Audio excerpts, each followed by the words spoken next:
सोचिए एक पल के लिए कि किसी इंसान के पास ना वो सब कुछ है जिसे आज की दुनिया मतलब सफलता का एकदम चरम मानती है। बिल्कुल। बैंक अकाउंट में इतने जीरो हैं कि गिनना मुश्किल हो जाए।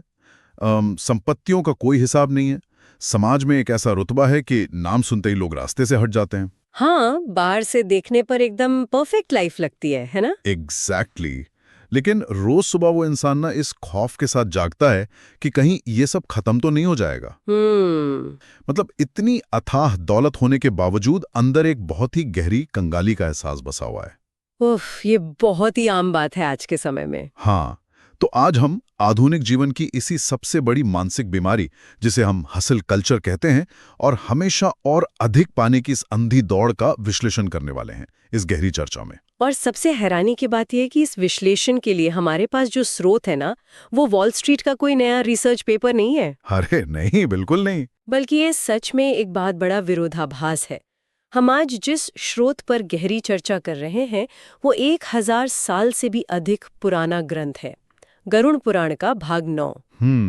गरुड़ पुराण। जी देखिए, जब हम पुराण शब्द सुनते हैं ना, तो दिमाग में अक्सर कर्मकांड या मृत्यु के बाद की दुनिया की छवि बनती है। हाँ, अक्सर लोग यही सोचते हैं। लेकिन अगर इन पन्नों को एक मनोवैज्ञानिक लेंस से पढ़ा जाए तो पता चलता है कि ये मानव स्वभाव के बहुत ही सटीक और गहरे अध्ययन पर आधारित है। पॉइंट है।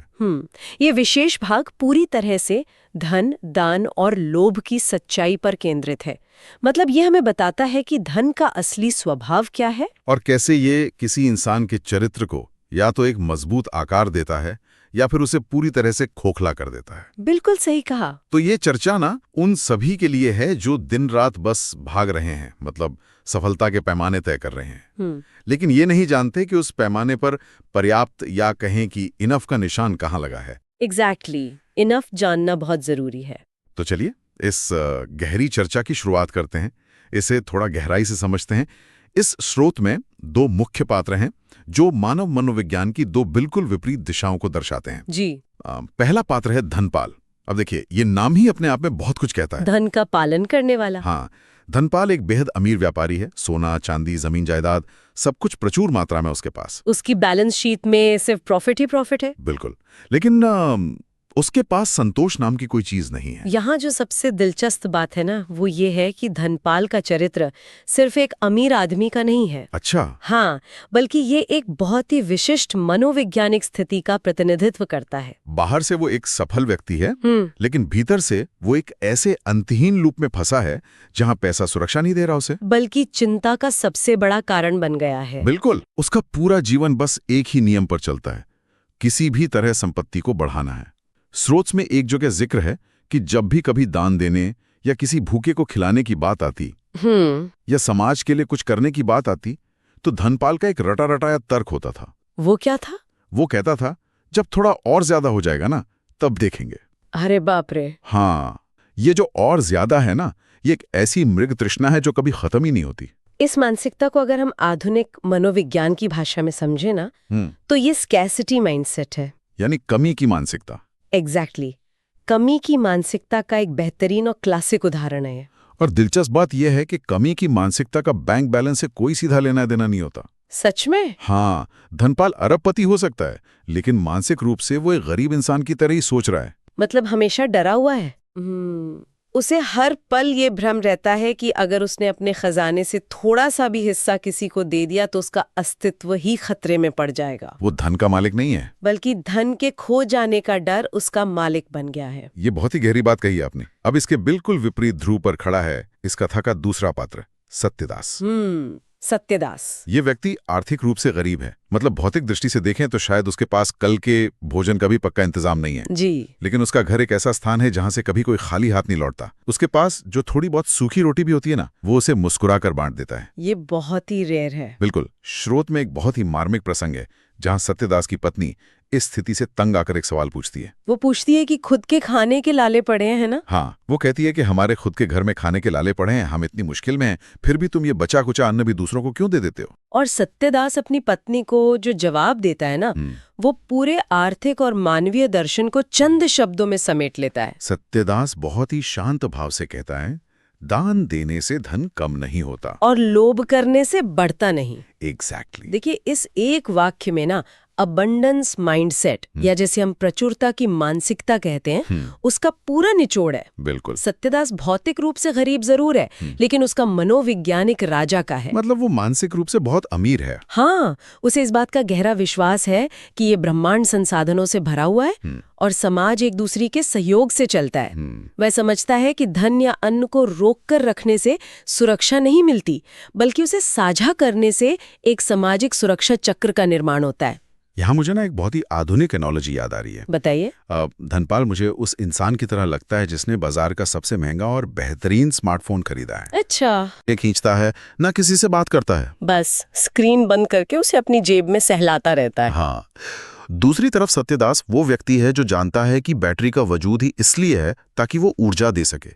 मतलब फोन इस्तेमाल के लिए बना है, शोकेस में रखने के लिए नहीं। अरे वाह, ये एनालॉजी बहुत ही सटीक है। और इस एनालॉजी को अगर हम अर्थशास्त्र के नजरिए से एक कदम और आगे ले जाए ना, तो ये मनी वेलोसिटी यानी मुद्रा के वेग के सिद्धांत को भी छूती है। Money velocity? जी। अर्थव्यवस्था में पैसे की असली ताकत उसके जमा होने में नहीं, बल्कि उसके चलन यानी सर्कुलेशन में होती है। पॉइंट है, बिल्कुल। मतलब गतिज ऊर्जा। हाँ। जब आप ऊर्जा को एक तिजोरी में बंद कर देते हैं, तो वो अपनी असली ताकत खो देती है। हाँ। और एक ठहराव या जड़ता पैदा करती है। मतलब धनपाल उस ऊर्जा को बांधने की कोशिश कर रहा है। बिल्कुल। जबकि सत्यदास उसे प्रवाहित कर रहा है। अब ये दोनों विपरीत विचारधाराएं जब एक ही समाज में रहती हैं, तो स्वाभाविक है कि एक टकराव की स्थिति बनेगी। जी बिल्कुल बनेगी। कथा में एक बहुत ही दिलचस्प घटनाक्रम सामने आता है। एक दिन एक बेहद कमजोर और वृद्ध ब्राह्मण धनपाल के आलीशान घर के दरवाजे पर आता है। वो कई दिनों का भूखा है। वो धनपाल से कहता है, बेटा भूखा हूं, कुछ अन्न दे दो। और यहाँ धनपाल का रवैया देखने लायक है। बिल्कुल। वो उस वृद्ध व्यक्ति को ऊपर से नीचे तक देखता है और अत्यंत ठंडी और तिरस्कार भरी आवाज में कहता है, काम क्यों नहीं करते? भीख मांगना आसान है क्या? बाप रे। हाँ। और वो वृद्ध ब्राह्मण इस अपमान का कोई जवाब नहीं देता। वो बस एक हल्की सी मुस्कान के साथ वहां से बिना कुछ लिए लौट जाता है। देखिए, ये संवाद सिर्फ एक अमीर और गरीब के बीच की बातचीत नहीं है। अच्छा? तो क्या है? ये असल में सत्ता और अहंकार का एक मनोवैज्ञानिक परीक्षण है, जिसमें धनपाल बुरी तरह फेल होता है। रुकिए, यहाँ मैं थोड़ा असहमत होना चाहूंगा। अच्छा? क्यों? मतलब अगर हम इसे आज के पूंजीवादी या कॉरपोरेट नजरिए से देखें, एक बहुत ही प्रैक्टिकल लेंस से, तो धनपाल ने गलत क्या कहा? आज के समय में भी तो हम यही सिखाते हैं कि हासिल करो, मेहनत करो, आत्मनिर्भर बनो। किसी को मुफ्त में खाना देने के बजाय उसे काम करने की सलाह देना एक अपराध कैसे हो गया? ये सवाल बहुत लोग पूछते हैं। मतलब क्या हम आज teach a man to fish वाला सिद्धांत नहीं अपनाते कि इंसान को मछली पकड़ना सिखाओ, उसे मछली मत दो? देखिए, ये तर्क बहुत ही वाजिब लगता है और अक्सर आज के समाज में लोग इसी तर्क के पीछे छुपकर अपनी संवेदनहीनता को सही ठहराते हैं। ओके। लेकिन इस घटना की गहराई में जाने के लिए ना हमें शब्दों से परे जाना होगा। शब्दों से परे मतलब? उस नियत को डिकोड करना होगा जो उन शब्दों के पीछे थी। सवाल ये है कि क्या धनपाल का असली मकसद उस वृद्ध को आत्मनिर्भर बनाना था? शायद नहीं। उसने उसे कोई काम तो ऑफर नहीं किया। सटीक बिंदु। हाँ। बिल्कुल सही पकड़ा आपने। अगर धनपाल की नियत सही होती तो वो कहता कि आइए पहले आप भोजन कर लीजिए, हाँ, और फिर अगर आप सक्षम हैं तो मेरे व्यापार में ये काम संभाल लीजिए। एग्जैक्टली, वो ऐसा कर सकता था। लेकिन उसने ऐसा नहीं किया। उसने उस व्यक्ति की भूख और उसकी कमजोरी का इस्तेमाल अपनी श्रेष्ठता साबित करने के लिए किया। मतलब उसे नीचा दिखाने के लिए। हाँ, धनपाल को अपने पैसे का नशा था और वो उस वृद्ध को अपमानित करके अपनी सत्ता का आनंद ले रहा था। बाप रे। जब आप किसी भूखे इंसान को अन्न देने के बजाय उसकी लाचारी का ताना मारते हैं ना, तो वो कोई लाइफ लेसन या व्यवहारिक सलाह नहीं होती। तो वो क्या है? वो शुद्ध रूप से क्रूरता होती है। ये अहंकार का वो स्तर है जहां इंसान दूसरे इंसान को एक वस्तु समझने लगता है। इस नजरिए से देखें तो ये स्पष्ट हो जाता है कि बात क्या कहा गया कि नहीं, बल्कि किस भाव से कहा गया कि है। बिल्कुल, नियत बहुत जरूरी है। और स्रोत हमें बताता है कि इस क्रूरता और अहंकार का परिणाम बहुत ही तार्किक तरीके से सामने आता है। कोई जादुई श्राप नहीं मिलता उसे। हाँ, कोई चमत्कारिक सजा नहीं मिलती, बल्कि परिस्थितियों का एक स्वाभाविक चक्र घूमता है। कुछ समय बाद बाजार में मंदी आती है और धनपाल का व्यापार डूबने लगता है। उसे भारी घाटा होता है। व्यापार में तो उतार चढ़ाव आते ही हैं। बिल्कुल। और यहाँ सबसे गौर करने वाली बात यह है कि जिन लोगों के साथ वो महफिलों में बैठता था ना, जो उसके सो कॉल्ड दोस्त थे, हाँ, जो उसके बिजनेस पार्टनर थे, वे सब उसका साथ छोड़कर चले जाते हैं। एक वक्त ऐसा आता है कि धनपाल को अपने घर के दरवाजे बंद करने पड़ते हैं क्योंकि उसके पास कुछ नहीं बचा। ये तो होना ही था। वहीं दूसरी ओर सत्यदास के जीवन में बिना किसी विशेष प्रयास के एक स्थिरता आने लगती है। समाज के लोग उसका सम्मान करते हैं, मुश्किल वक्त में बिना मांगे उसकी मदद के लिए खड़े हो जाते हैं, और उसका घर खुशहाली से भर जाता है। बिल्कुल। इस पूरी प्रक्रिया को समझना बहुत आसान है अगर हम इसे सोशल कैपिटल या सामाजिक पूंजी के सिद्धांत से जोड़ें। सोशल कैपिटल, थोड़ा समझाइए इसे। देखिए, धनपाल ने अपनी पूरी जिंदगी में केवल लेन देन या ट्रांजैक्शनल रिश्ते बनाए। मतलब सिर्फ फायदे के लिए? हाँ, उसने लोगों को हमेशा उनके नेटवर्थ से आंका। ऐसे रिश्तों में ना कोई वफादारी नहीं होती है। सही बात है। जैसे ही उसका पैसा गया, वो स्वार्थी नेटवर्क भी टूट गया। उसके अहंकार ने कभी किसी को भी उसका सच्चा दोस्त नहीं बनने दिया। और सत्यदास के केस में? इसके विपरीत सत्यदास ने अपने निस्वार्थ दानों और करुणा के माध्यम से लोगों के दिलों में निवेश किया था। उसने एक मजबूत कम्युनिटी बनाई थी। हाँ, एक कम्युनिटी का होना बहुत जरूरी है। जब इंसान दूसरों के लिए एक सुरक्षा जाल बनाता है ना, तो वो ही समाज उसके बुरे वक्त में एक मजबूत दीवार बनकर खड़ा हो जाता है। एग्जैक्टली।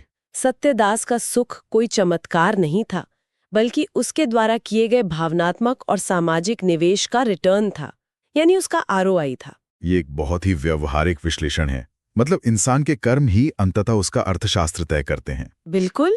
लेकिन किसी इंसान की बरसों पुरानी मानसिकता ऐसे ही तो नहीं बदल जाती ना। मतलब सिर्फ व्यापार में घाटा होने से कोई रातों रात संत नहीं बन जाता। हाँ, माइंडसेट बदलना इतना आसान नहीं है। ऐसी गहरी मनोवैज्ञानिक धारणाओं को तोड़ने के लिए एक बहुत बड़ी झटके की जरूरत होती है। जी। और स्रोत इस झटके को एक बहुत ही रहस्यमयी तरीके से प्रस्तुत करता है। क्या होता है? एक रात धनपाल और सत्यदास दोनों को एक ही सपना आता है। साझा सपनों का ये जो प्रसंग है ना, ये अक्सर प्राचीन साहित्य में सामूहिक अवचेतन यानी कलेक्टिव अनकॉन्शियस को जगाने के लिए इस्तेमाल होता है। तो सपने में क्या घटित होता है? सपने में वही वृद्ध ब्राह्मण उन दोनों के सामने प्रकट होता है। अच्छा। लेकिन इस बार वो कोई लाचार या भूखा व्यक्ति नहीं है। उसका रूप विशाल है और उसकी आवाज में एक गहरा अधिकार है। ओह। सपने में धनपाल बहुत डरा हुआ है। वो कांपते हुए पूछता है कि मुझसे क्या गलती हुई, मेरा सब कुछ क्यों छिन गया।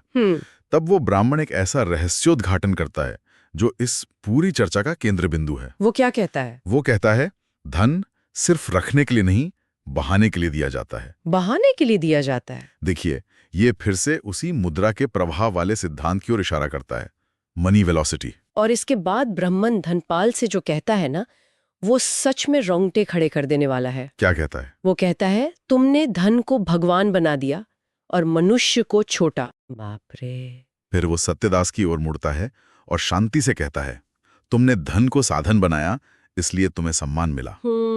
ये बहुत ही पावरफुल है। यहाँ मुझे ना पानी का एक और उदाहरण याद आता है। बताइए। अगर आप पानी को एक गड्ढे में रोक कर रखें, उसे आगे बहने ना दें, तो कुछ ही दिनों में वो पानी सड़ने लगता है। बिल्कुल, उसमें बैक्टीरिया पनपने लगते हैं। हाँ, उसमें काई जम जाती है, बदबू आने लगती है और वो आसपास बीमारियां फैलाता है। ओह। धनपाल की तिजोरी में बंद धन बिल्कुल उसी ठहरे हुए पानी की तरह था जिसने उसके दिमाग और उसके रिश्तों को सड़ा दिया था। इस एनालॉजी को ना मैं थोड़ा और गहराई देना चाहूंगी। हाँ प्लीज। ठहरे हुए पानी के विपरीत एक नदी होती है जो निरंतर बहती है। नदी का स्वभाव है प्रवाह।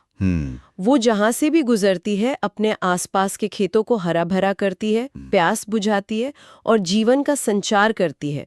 सत्यदास का धन उसी नदी की तरह था। एग्जैक्टली। देखिए, जब इंसान किसी भी साधन, चाहे वो पैसा हो, तकनीक हो या सत्ता हो, उसे अपना अंतिम लक्ष्य या अपना भगवान मान लेता है ना, तो मानवीय संवेदनाएं अपने आप छोटी हो जाती हैं। बहुत सही बात। हर रिश्ता, हर भावना का मूल्यांकन एक तराजू पर होने लगता है। मतलब हर चीज का एक प्राइस टैग हो जाता है। लेकिन जब आप धन को महज एक टूल या उपकरण के रूप में देखते हैं जिसका काम समाज में वैल्यू पैदा करना है, तब आप उस धन के असली मालिक होते हैं। धनपाल ने पैसे को नहीं पकड़ा था, बल्कि पैसे ने धनपाल को जकड़ लिया था। वो अपने ही खजाने का गुलाम बन गया था। बिल्कुल। और यही वो बिंदु है जहां धनपाल का आहा मोमेंट आता है। उसका भ्रम टूटता है। सुबह होते ही वो बेचैनी से उठता है और सीधा भागकर सत्यदास के दरवाजे पर जाता है। ये बहुत बड़ा बदलाव है। हाँ, ये कल्पना करना भी अद्भुत है कि जो व्यक्ति किसी के सामने आंख उठाकर भी नहीं देखता था ना, वो आज एक गरीब माने जाने वाले व्यक्ति के सामने पूरी तरह नतमस्तक है। वो सत्यदास से बड़ी ही विनम्रता से पूछता है, मुझे सिखाओ धन का सही उपयोग क्या है, इसका असली स्वभाव क्या है। ये धनपाल के अहंकार का पूर्ण पतन है और ज्ञान की शुरुआत है। बिल्कुल। मतलब जब वो ये स्वीकार कर लेता है कि उसे कुछ नहीं पता, तब सत्यदास उसे जीवन के 3 सबसे सरल लेकिन सबसे शक्तिशाली नियम बताता है। वे 3 नियम सच में किसी भी मॉडर्न फाइनेंस क्लासेस ज्यादा गहरे हैं। क्या है वो नियम? सत्यदास कहता है, पहला नियम, धन कमाओ लेकिन ईमान से। दूसरा नियम, धन रखो लेकिन जरूरत भर। और तीसरा नियम, धन दो बिना अहंकार के। क्या बात है! इन नियमों को सुनकर धनपाल फूट फूट कर रोने लगता है, क्योंकि उसे समझ आ जाता है कि असली समस्या कभी धन था ही नहीं। धन तो सिर्फ एक धातु थी। बिल्कुल। असली समस्या उसका अपना लोभ था। इन 3 नियमों का अगर हम बारीकी से विश्लेषण करें ना, तो ये आज के समय में पहले से कहीं ज्यादा प्रासंगिक है। कैसे? देखिए, पहला नियम सत्यनिष्ठा की बात करता है। आधुनिक संदर्भ में इसका मतलब है कि अगर आपका पैसा किसी का शोषण करके, झूठ बोलकर या पर्यावरण को नष्ट करके आ रहा है, तो वो पैसा कभी आपके जीवन में मानसिक शांति नहीं ला सकता।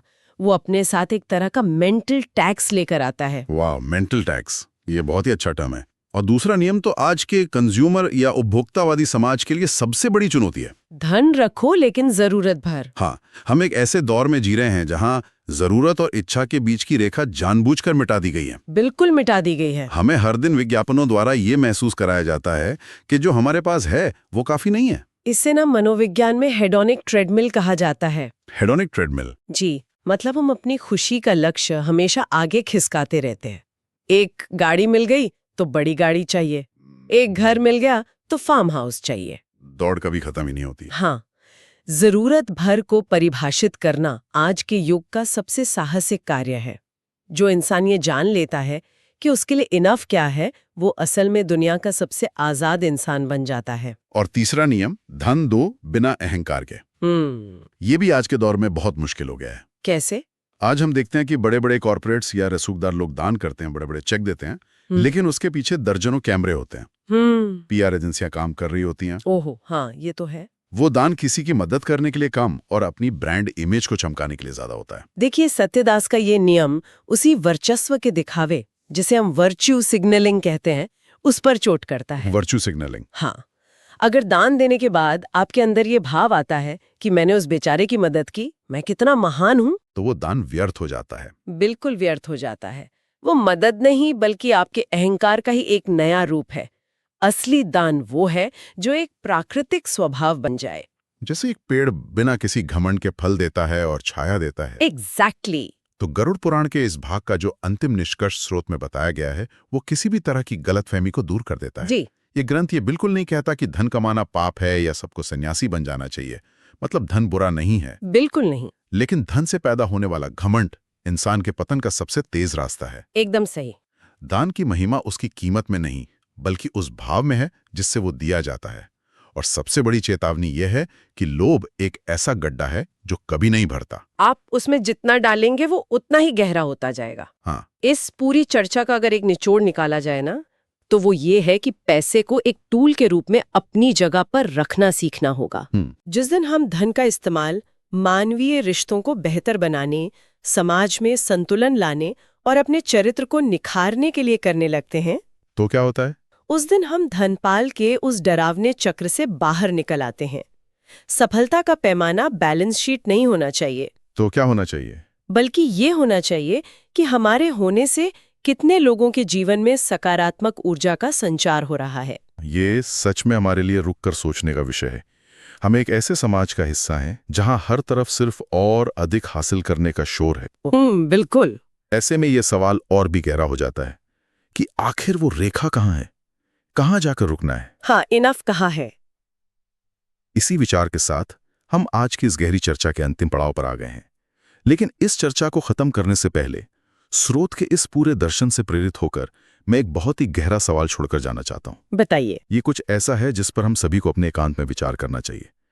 जरा सोचिए, अगर आज किसी बिल्कुल अनजान व्यक्ति को हमारे बैंक स्टेटमेंट और पिछले 1 साल के खर्चों का पूरा हिसाब दिखा दिया जाए, ओके। बिना हमसे एक भी शब्द बात किए, तो वो अनजान व्यक्ति उन नंबरों को देखकर हमारे बारे में क्या राय बनाएगा? ये बहुत ही ट्रिकी है। क्या हमारे वे खर्चे, हमारे ऑनलाइन सब्सक्रिप्शन, हमारी ईएमआई और हमारी शॉपिंग की लिस्ट ये दर्शाएंगे कि हम एक ऐसे इंसान हैं जो अपने संसाधनों का इस्तेमाल अपने आसपास के लोगों की भलाई के लिए कर रहे हैं? या खुद के मानसिक विकास के लिए कर रहे हैं? हाँ, समाज को बेहतर बनाने के लिए कर रहे हैं।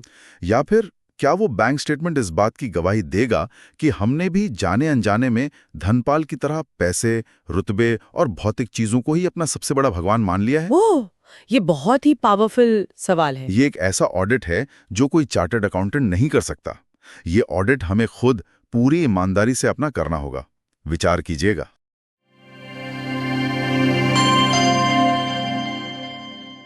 अगर आपको यह वीडियो पसंद आई हो तो कृपया चैनल को सब्सक्राइब करें, वीडियो को लाइक करें और अपने विचार कमेंट में जरूर साझा करें। आपका सहयोग हमें और भी अच्छा कंटेंट बनाने की प्रेरणा देता है।